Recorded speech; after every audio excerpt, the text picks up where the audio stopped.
Coming up next on Passion Struck. Diluted focus equals diluted results. So what we want to do is be very intentional and hyper focused on the messaging, on the intent, on the way that we are going to go about getting the results that we want for people, to just hyper focus that reputation to be able to break through.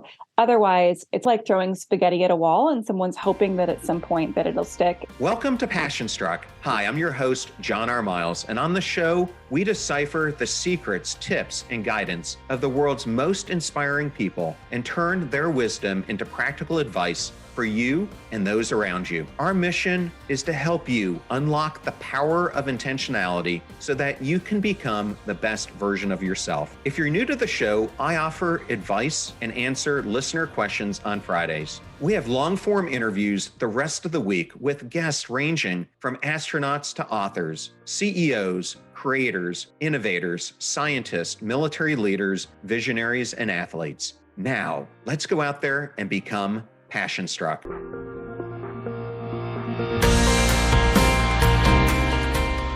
I always love doing episodes, but I absolutely love it when I get to bring a personal friend on the show. And today I have an amazing guest for you, Hilary Billings. Welcome, Hilary. Oh my gosh, thank you so much for having me. I'm so excited to be here. Yes, what's so great to see your smile again. And for those of you who are listening, you can catch it on our YouTube channel. Oh, you're so kind. I'd love to ask this question. We all have moments that define us. How did a firework accident eventually lead you to becoming Miss Nevada? Talk about a defining moment in my life. I, at the time, was an international travel blogger, and I had just gotten back to the States from living with the Firewalker tribe in Fiji, who claims to be the originators of the practice of walking on hot coals. And it was right around the 4th of July. I had a friend that was having a 4th of July party, and they were lighting off fireworks like any normal person would on the 4th of July. And it just happened to be a freak moment where one of them, the fuse lit up, the fuse went down, and nothing happened, and everybody went quiet. Because you know that something is wrong when the firework didn't explode. And then it exploded in all the wrong ways. And the fuse ended up traveling 30 feet on fire in the air, curved around, hit my sunglasses, and went down my shirt. And I ended up suffering second and third degree burns to my chest and my stomach. And at the time, I was doing some modeling. I was traveling a lot. I had all these travel plans for the summer and for the fall, and everything in my life was put on pause while I was trying to heal. Doctors didn't know what my healing time would look like. They didn't know if I'd look normal. Fun fact, the chest is the slowest healing part of the body. Being in my mid-20s at the time, it was a really interesting time. I was having to redefine what it meant to feel feminine and beautiful and to accept my body and all of the healing that was happening, to grapple with the fact that I was defining myself by my career, and I always had, by my success. And being a travel writer and a travel blogger, I just went underground and I didn't tell anybody that I had this major life change. I was just continuing to blog about what had happened to me in the past and places I traveled before. I felt so embarrassed by the situation, even though there was no reason to. And it was the New Year's going into 2013 that I was hired for some modeling gig, and I was feeling really good about myself. And then I just happened to look in the mirror as I was leaving for the event, and I saw my scars, and I just had a breakdown. And I was so tired of throwing myself this pity party.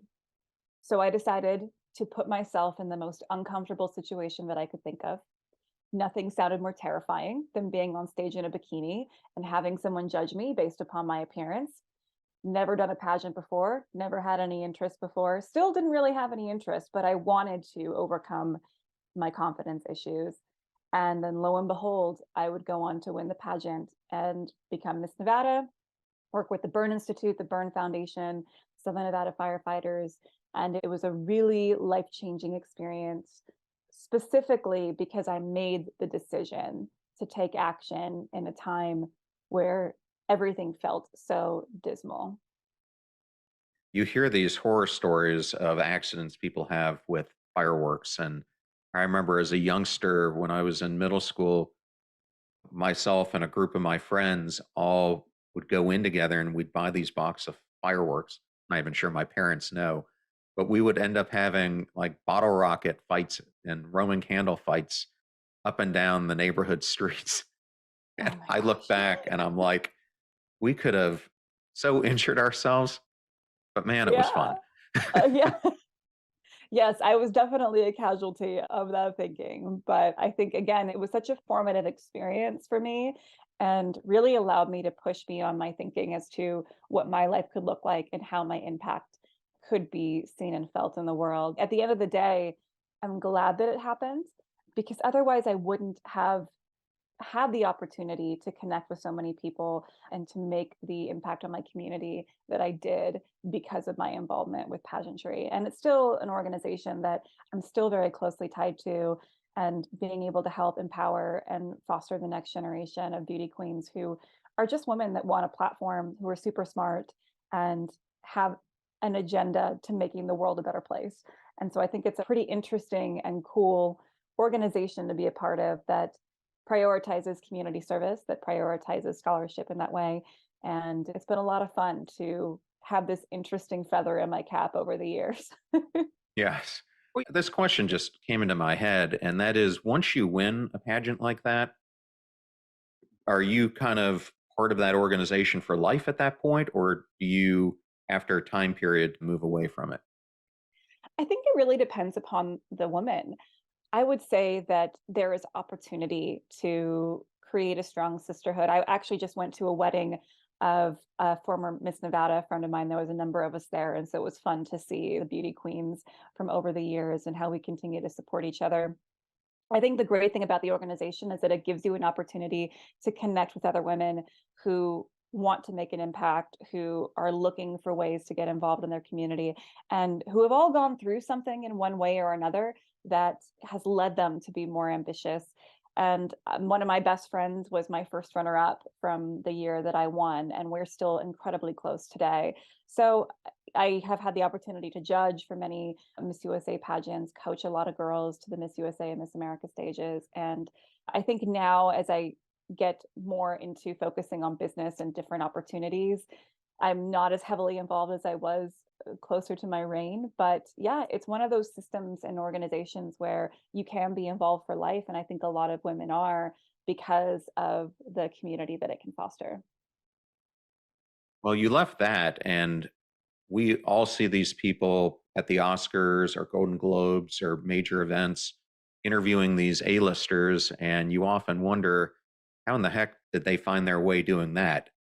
And you yourself were one of them interviewing A-listing celebrities on the red carpet. How did doing that make you passionate about helping people overcome imposter syndrome and developing confidence where we feel authentic in ourselves? Gosh, it was such a privilege to be asked to be a part of that world. It all started actually when I was still Miss Nevada. So I had just gone to competed at nationals. It was actually a year to the day that I was burned with the firewalk that I was competing in the swimsuit preliminaries for my title. Shortly thereafter, I had won a local blogging award for a Las Vegas magazine that was highly reputable and revered. And I think it was about 2 weeks after I got back from the national pageant where I got a phone call from USA Today. And they were interested in having me come on as a journalist. And I remember the phone call with, it was the president of the travel editor and their division. And I was so nervous.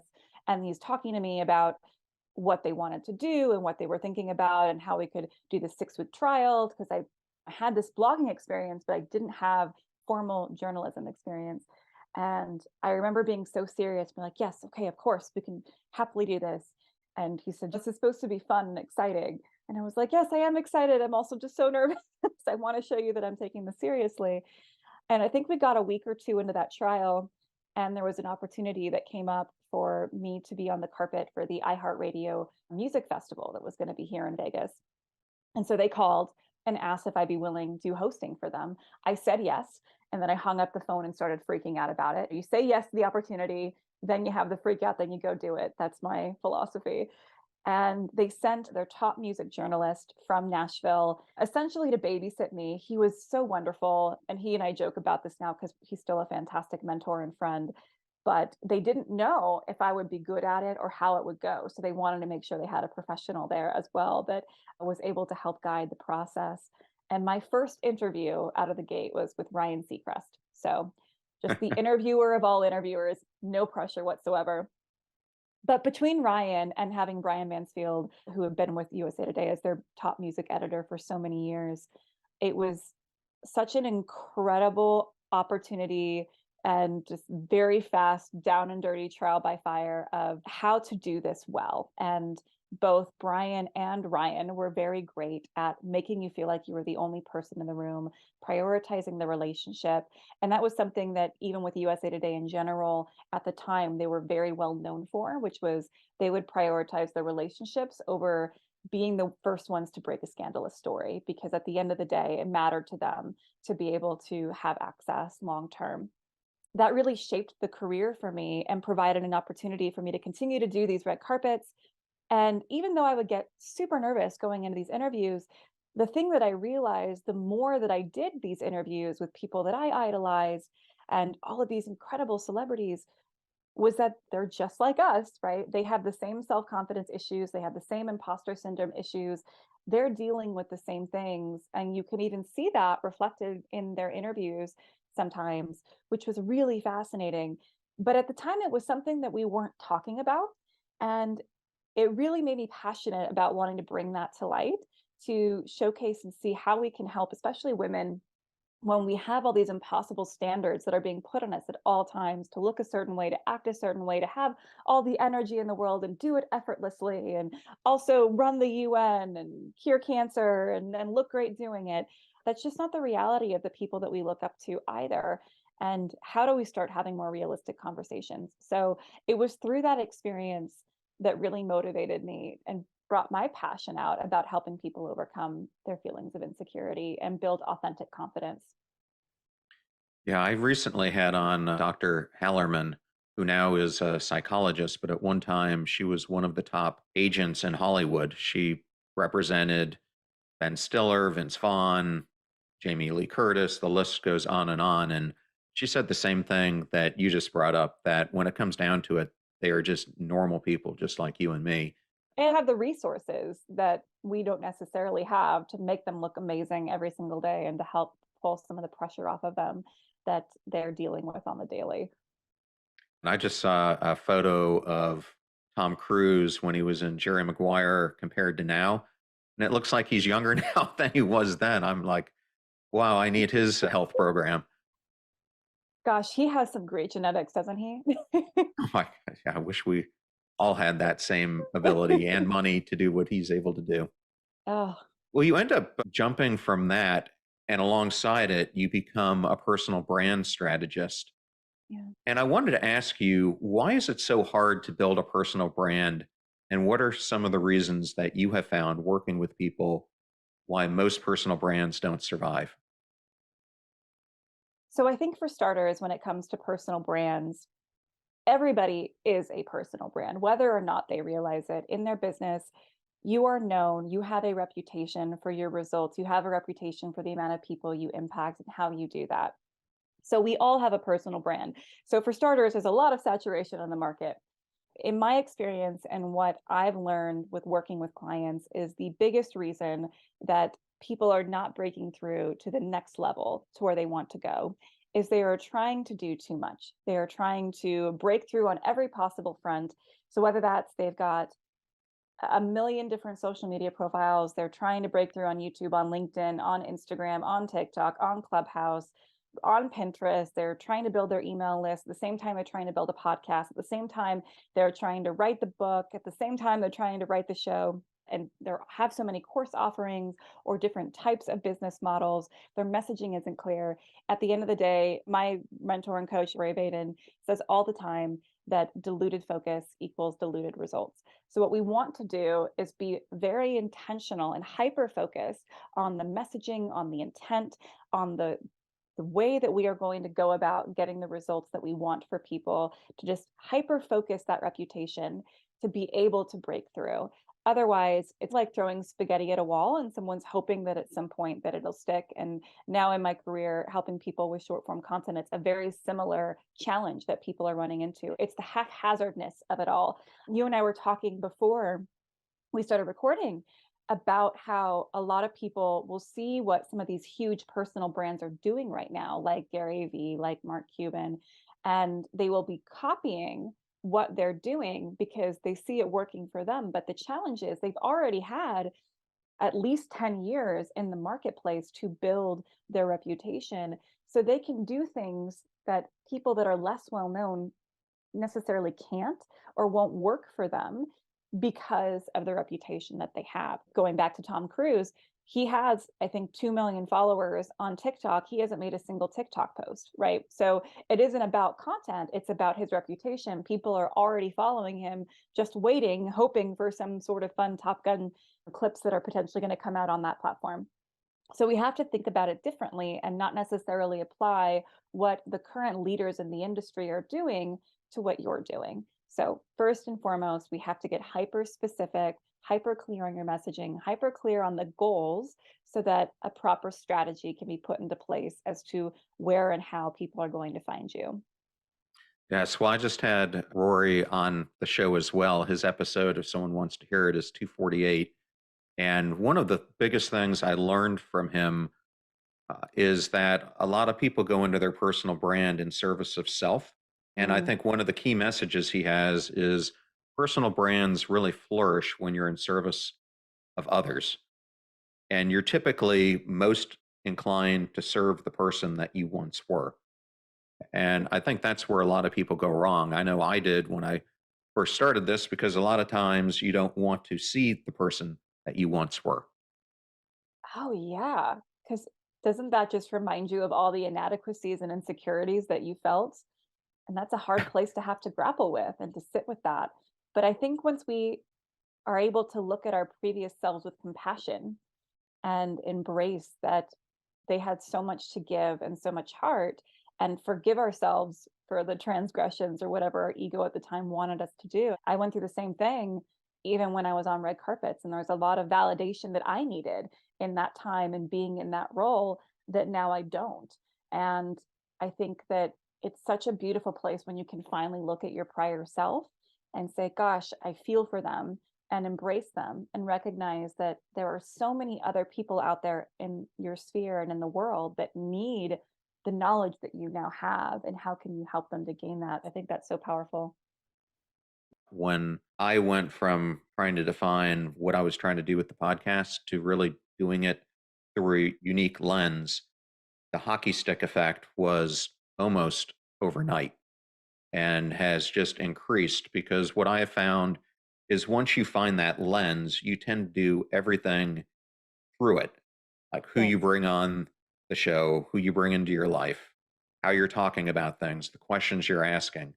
And it makes such a profound difference. And what a powerful thing, because it also, I remember when you and I first started working together and talking, there's so much overwhelm in feeling like you have to do it all and that you have to take every opportunity and you have to bring everybody on the podcast and you have to create all of these relationships all the time. But once you find that uniqueness and you live in that uniqueness and you also know what your long-term and short-term business goals are, it really allows you and gives you permission to release all of these things that aren't for you so you can focus on that hyper specific, that hyper focus of your differentiation to get through the wall. And it provides some peace, I'd say, and feeling like you don't have to do it all the time. Yeah, I would agree with that. And as you're well aware, this podcast is focused on how you create an intentional life. And that is really mentally, physically, emotionally, and spiritually. And I have come to firmly believe that it's the culmination of our daily choices that determines our long term tsunami of greatness. And I'm going to ask you a philosophical question along these lines. And that Awesome. is, what is the key for translating our highest ambitions into what you want your life to look like in the future? Ooh, I think it's providing space to sit with yourself to understand what those are and how you want your life to look like. We were talking about this before. As someone who is a content creator who helps people with their short form video and social media strategy and personal brand strategy, it's so easy to see what others are doing and to be consuming and to get lost in, I've got to do that too, instead of looking at what works for the end goal that I want to be achieving.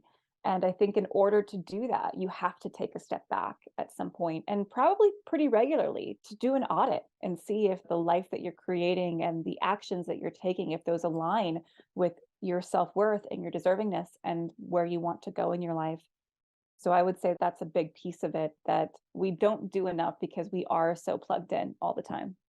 I'm not sure if you know who Juliet Funt is, but she has a great book called A Minute to Think, and it's all about this topic. And she gives this great metaphor that people want to start a fire in their lives or their career. But if you think about actually starting a fire, nothing happens without air. And the one Mm. thing that we are missing so much in this digital world that we're going to start talking about is white space. I recently interviewed Robin Sharma about the power of focus and the impact of distraction. And during our interview, he told me that we have a choice. We can go about changing the world or we can play on our phones. We can't do both. And I wanted to lead in with that because how do you think the digital world we find ourselves immersed in is impacting our lives? In every way. It's impacting our attention span. It's impacting how we process information. It's impacting how we connect with others. It's impacting the types of content that's getting made. It's also impacting the celebrities that are now arising in our world and the people that we consider influential, even down to actors and actresses that are getting booked in movies and people that are getting book deals. There is so much that is being dictated by what's online. And I think it's a really powerful place to be because there's fewer gatekeepers than there used to be. So there's obviously positive and negatives when it comes to what's happening in the online world. And I do think that we can often get stuck not intentionally thinking about our time online. I believe it was Elizabeth Gilbert's book launch of City of Girls, and she was talking about how you can either be a creator or you can be a consumer, but you can't be both at the same time. And I remember at the time I was just getting into content creation when I went to see her, and it was a very powerful statement because we spend so much time consuming. And that was a lot of how I learned my process for how to make good videos. When we were first given this opportunity to have this Facebook Watch channel, I was coming off of doing hundreds of videos for USA Today. My co-founder and partner, he was a former Billboard charting artist and musician and had this huge background in TV and film. And so we thought, we got this, we can make content all day long. And we were terrible at it. And we couldn't figure out, we were so frustrated that we couldn't get our videos to work. And there was this turning point of we either had to go all in and figure it out, or we had to abandon ship and try something else. So we sat down and watched hundreds and hundreds of viral videos and mapped them out. We put them in a spreadsheet. What's happening at second 3? What's happening at second 5? What's happening at second 15? How many people are in the video? What's the framing? What are the colors? What's the captions? Is there music? How long is it? What's the themes? And through that, we started to see patterns emerge. So we took that learning and applied it to our next video, which did 5 million views. And then we took those learnings and applied it to the following video, which did 10 million views. And not to say that every video that we did since then was a hit, certainly not. But through this process of initially consuming and then translating to intentional action from that learning, have been able to do over 1 billion organic views. I grew my TikTok following from 0 to 400,000 followers in 40 days. And we realized that we had created a system for how to help people authentically, especially brands and entrepreneurs, to make and authentically connect with the people online that they want to find. But it really comes down to that piece of intentionality. 20 million new videos are uploaded to social media every single day. And that's a lot of noise that everyone's up against. And frankly, a lot of it is bad noise. It's haphazard, People are just trying to keep up with the Joneses. They see someone doing something, they're copying it, hoping it'll work for them. They don't have a strategy, they don't have a voice, they don't have a uniqueness. They're not pushing towards a goal as to where they want to drive that traffic. If something does go viral, they don't know why it does. They're not able to replicate it. It's a lot of haphazard work, which is creating a lot of noise and also creating a lot of consumables that aren't incredibly helpful.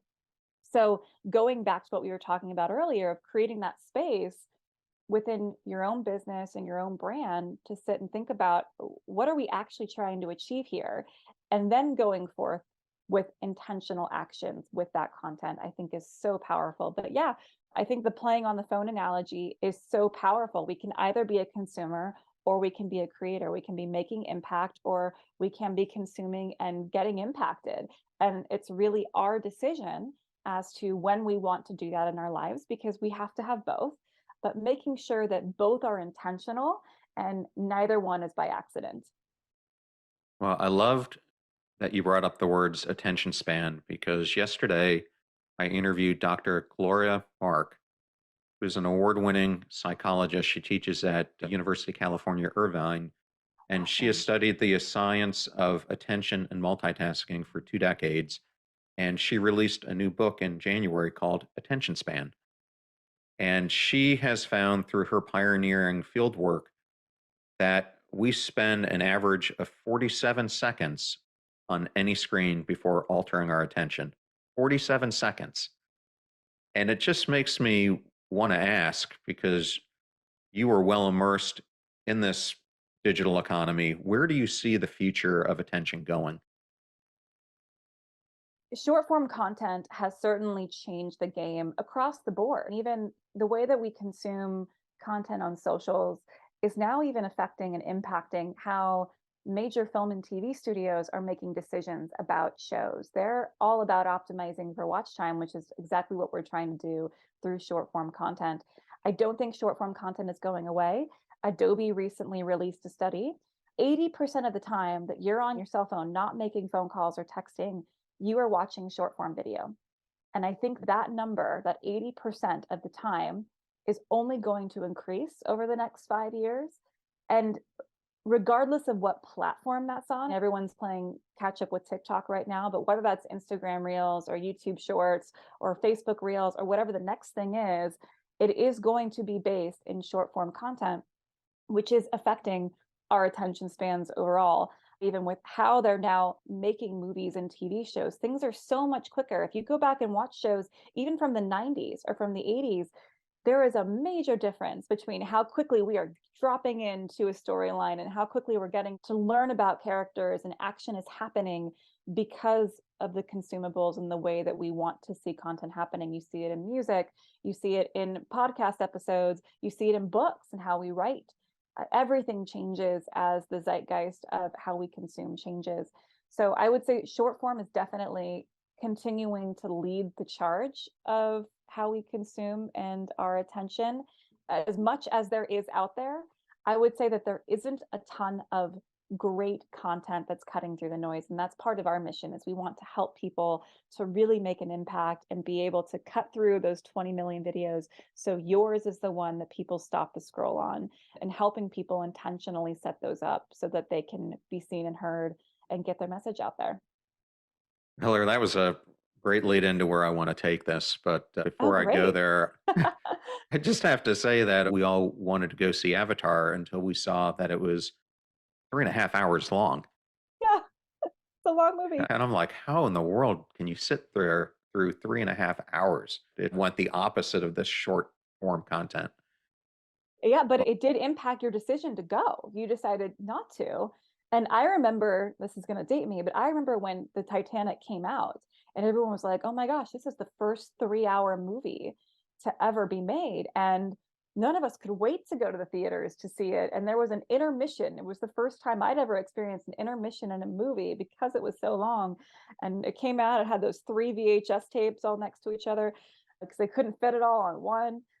Yeah, it's fascinating to see how the pendulum has swung, and it might go the other way. I think that we all need to be very aware that we have to be better about saying what we want to say in a much clearer, concise, and intentional way, because there is no haphazard attention being given anymore. There's just too much out there. And that's a really important thing, is we have to earn attention. This is all about making your content as compelling as possible. So it's really removing the ego. And that's a lot of what we do. If you're looking at your content through the lens of a stranger who doesn't know you, who doesn't care, how do we get them to care? How do we get them to give you another 2.5 seconds on a video? And this is where we really start to craft intentionally and make your content so compelling it can't be denied. I think it was Steve Martin who said, be so good they can't deny you. And it's the same thing that we're dealing with now in short form content. It used to be a lot easier, it's not anymore. So now we have to earn the attention, but that's okay because it can be earned, and especially by the right people. Yes, you're absolutely right. And I think you just answered the next question I was going to ask you, which was how can a listener leverage the psychology of attention to share their passions with the world? Everyone has a personal brand. Yeah. Sometimes it's easier to create one in certain career paths. For instance, when I was at Lowe's Home Improvement, the last thing that they wanted any of the employees to do was to have a brand outside the company. They wanted everything to come through that lens. And I know a lot of people probably are in professions like that. But what I learned looking back is that there are many things I could have done, even by publishing articles or expanding my presence, that would have benefited Lowe's, but it would have benefited me on a personal basis as well. And I had a peer at Dell, Victor Federer, who did an amazing job with balancing both. So it doesn't matter if you're in a healthcare profession or corporate profession, an attorney, whatever, anyone can cultivate a personal brand. And I think it makes you that much more alluring to other career prospects to have your name out there. Absolutely. And I would like to say, my hope is that a lot of these bigger organizations and corporations that previously didn't want their employees to have those brands, I think they're starting to see the importance of it and recognizing that whether or not they're involved in the process and they're encouraging that process, personal brands are happening because, again, your personal brand is your reputation. It is what people think of when they think of you. Muhammad Ali has a personal brand. Hitler has a personal brand. They can be both positive and negative, right? And Mother Teresa has a personal brand. I think the language that we use to describe it is a little bit different now, especially in our social media age. But it is cool to see that organizations are recognizing that they can't necessarily control it, but they can cultivate it. And the more that they cultivate and encourage their employees to own their personal brands, they can leverage those for more sales and better reputation of the company. So I'm 100% with you. I think there's a lot that can be done that doesn't necessarily make you a threat to the organization. And if the organization does feel threatened by that, it might give me pause to look at if this is the right fit for me moving forward, knowing that the end goal is to just bring in more revenue, more bottom line, and a better reputation for the organization that I'm a part of. There's something we share in common is that when TikTok was first out there, it's a platform that neither of us really cared for. And in fact, now I have people coming to me all the time. Why aren't you doing more TikTok? Do TikTok, do this, do that. And you were adamant you wouldn't get on it. What No, changed? I was exhausted. I think, like a lot of business owners and a lot of personal brands, there's already so much that's required of us outside of our day-to-day job. Outside of the thing that brings us in money, we have to fill that top of funnel, and having that personal brand out there in a lot of different ways, through LinkedIn, through Facebook, through Instagram, through doing newsletters, having blogs, updating the websites, doing speaking opportunities. It's exhausting being a person in this age. And to add one more platform that I didn't know, I didn't want to learn how to use, that wasn't for my generation, that seemed to be all about dancing, it was too much. And I was not interested whatsoever. And I was very adamant to Rory many a time that I put my foot down. I would not go. I would not eat green eggs and ham. And it wasn't until I had a major issue on my Facebook page. We had just posted a video. It was going viral. Things were going well. and there was a glitch on the back end of my page, which demonetized the page. And Facebook was working on it. It was some sort of tech issue. But I'm just watching this video. I think it ended up getting about 15 million views, bringing in $0. And my heart is just breaking. And I just couldn't look at it anymore. And I had to give myself something else to do. So I said, okay, I guess I'm going to go see what this whole TikTok thing is about. And I spent some time, and we did a very similar methodology to when we started working on Facebook, where I spent a lot of time studying different videos. And then from there, made some guesses of my content that I had done well other places, what might work if I reworked it and edited it accordingly. And almost right away, we started to see great results. And it was really fascinating to see the growth happen so quickly. There is also something called the new account advantage, which happens on every platform, regardless of whether it's YouTube or TikTok, where the platform will artificially lift your first couple of posts because it's trying to help you find your audience. It's trying to figure out what types of content you fall into, which categories, as well as it's trying to keep you on the platform. So we were able to really leverage that to my advantage without really recognizing that was a piece of what was happening at the time. But it quickly turned into okay, something's happening here. There's a shift that's occurring, and really starting to delve into the opportunities that TikTok has presented. And now again, over the course of the past few years, it is the leader in the space. It is the number one search engine for millennials and Gen Z. It is the way that people are getting their information. It's the way that media is getting its news headlines. Have you noticed how many news articles are based around a viral video that's happening on TikTok? We joke that people are getting their news on Instagram, the TikToks on Instagram a week later as to what's really cool and happening in the space. So there's an incredible opportunity. It's still very possible to grow organically. I think the thing that people struggle with the most is having the bandwidth to do it all. And what we found with Attentioneers and with our clients is that now if we take a TikTok first approach, even if the content doesn't go on TikTok, but we think about intentionally curating the content for that platform, it's a one-way street. So that content will work on Instagram Reels, it will work on YouTube Shorts, it will work on Facebook Reels. It doesn't go the other way. So a lot of the exhaustion that people feel, a lot of the exhaustion that I was feeling of having to put together these photo posts and these stories and these highlight reels and all these different pieces for these different platforms, all that goes away. Again, 80% of the content that people are consuming now online is short form video. And when you start with TikTok first in mind, you can really make a bigger impact and splash. So it's from that random fluke that I ended up on the platform, and I'm very happy to say that I am. And how much, I guess I would say, importance goes into how you describe a video on TikTok?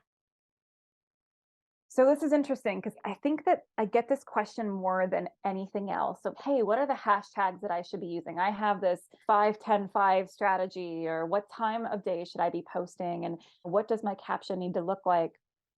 And I found that all those pieces are important and they can help to lift a video, especially now that TikTok is cataloging videos on Google, especially now that people are searching for videos in TikTok. So there is more lift that can come to that. But at the end of the day, none of it matters if your content isn't compelling. So we take a creative first approach. We've seen videos do exceptionally well that didn't have a single hashtag or even a caption attached to them because the creative is so strong. And we've also seen our videos, unfortunately, do very well on other people's accounts when they steal your videos and post it up to their 1,000 followers, and then it gets them 50,000 followers because the creative is so strong. There is a component of, yes, it is important and we want to think about it, but I don't want that to replace focusing on creating compelling content. It's the creative that is going to maximize your watch time, which is what you want to optimize for. And it's all about substance before strategy. And then the strategy can help move you further down the path. But if we don't have the substance, the strategy is going to give you little to no lift.